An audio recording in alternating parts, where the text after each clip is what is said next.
নমস্কার বন্ধুরা, tasty food কিচেনে তোমাদের স্বাগত। আজকে আবার চলে এলাম টেস্টি ফুড কিচেনে নিয়ে একটা নতুন রান্না। আজকে আমি করব ডিম পোচের কারি। বন্ধুরা, দারুণ একটা রেসিপি, খুব মজাদার। এক থালা ভাত কিন্তু এই একটা ডিম পোচে খাওয়া যাবে, এতটাই সুন্দর হয় এই রেসিপিটা। এখানে আমি দেখো একটা ডিমকে এভাবে, যেভাবে আমরা পোচ করি সেভাবে ভেঙে নিয়েছি। তারপরে একটু পরিমাণ মতো লবণ দিয়ে দিয়েছি, ওপর দিয়ে কাঁচা পেঁয়াজ, আর দিয়ে দিয়েছি একটু গাজর আর ধনেপাতা, একটু দিয়ে দিয়েছি গোলমরিচের গুঁড়ো। তারপরে কিন্তু একটা পিঠ হয়ে গেলে আর একটা পিঠ এইভাবে উল্টে দিয়েছি। এইভাবে আমি ডিমের পোচগুলো পরপর বানিয়ে নেব। দেখতে ঠিক এরকম হবে। আর এরকমভাবেও আবার বানাতে পারি, প্রথমে একটুখানি পেঁয়াজ দিয়ে, তারপরে গাজর দিয়ে, তারপরে ধনেপাতা দিয়ে, তার উপরে এবারে একটু বিট নুন লবণ ছড়িয়ে কিন্তু আমি তার উপরেও ডিমটা ভেঙে দিতে পারি।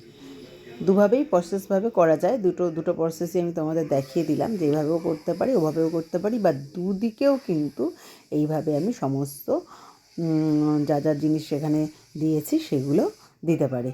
দু সাইডে দিলে একটু বেশি মোটা হবে, আর এক সাইডে দিলে একটু কম মোটা হবে।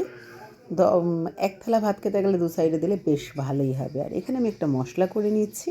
তার জন্য এখানে নিয়ে নিয়েছি রসুন কুচি, আর দুটো লঙ্কা আর ধনেপাতা। তার সাথে একটু চালমগজ দিয়েছি। চালমগজ দিলে কিন্তু ঝোলটা বেশ ঘন হবে। ভালো করে কিন্তু এটাকে আমি একটু থেতলিয়ে নেব। আমি পুরোপুরি এটাকে বাটবো না, একটুখানি মানে আধা বাটা করব।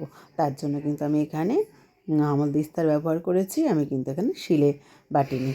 আমার সমস্ত ডিম পোচ ভাজা হয়ে গেলে এবার আমি কড়াইতে পরিমাণ মতো তেল দিয়ে, তেলের মধ্যে একটু পেঁয়াজ দিয়ে দিয়েছি। এখানে একটা পেঁয়াজ দিয়েছি। পেঁয়াজটা বেশ সুন্দর লাল লাল হয়ে গেলে আমি যে থেতলানো মশলাটা সেটা আমি দিয়ে দেবো।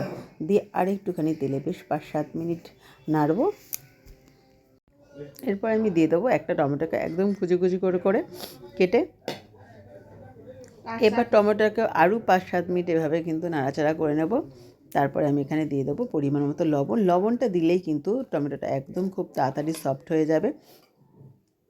দেখতেই পাচ্ছ তোমরা, 2 মিনিটের মধ্যে খুব সুন্দর কিন্তু সফট হয়ে গেল। এবার আমি দিয়ে দিলাম এখানে পরিমাণ মতো হলুদ, একটু দিয়ে দিলাম জিরের গুঁড়ো, আর দিয়ে দিলাম একটু কাশ্মীরি লঙ্কার গুঁড়ো একটু কালারের জন্য। আর তারপরে যেটাতে আমি কিন্তু মশলাটা থেতলিয়েছিলাম সেই আমল দিস্তাটা ধুয়ে একটু জল দিয়ে দিলাম। দিয়ে এবার কিন্তু বেশ ভালো করে মশলাটাকে একটু কষিয়ে নেবো। যতক্ষণ না মশলা দিয়ে এই কাঁচা গন্ধ যায় ততক্ষণ কষাবো। আর মশলাটা দিয়ে তেল বেরিয়ে এলেই কিন্তু এখানে পরিমাণ মতো আমি জল দিয়ে দেবো। যেহেতু ডিম পোচের কারি করছি আমি, তো ডিম পোচের কারির জন্য কিন্তু খুব বেশি একটা এখানে জল দেবো না। মিডিয়াম একটু 1 কাপ মতো এখানে আমি জল দিয়েছি, একটু বড় কাপের। একটু ফুটে উঠলেই আমি ডিম পোচগুলো ছেড়ে দেবো। তারপর ডিম পোচগুলো একটুখানি 5 মিনিট মতো ফুটালেই কিন্তু একদম রেডি হয়ে যাবে এই ডিম পোচের কারি। দারুণ স্বাদের খেতে বন্ধুরা, এক পদেই কিন্তু বাজিমাত হয়ে যাবে। নামানোর সময় শুধু দিয়ে দেবো একটু গরম মশলা, আর উপর থেকে দিয়ে দেবো ধনেপাতা।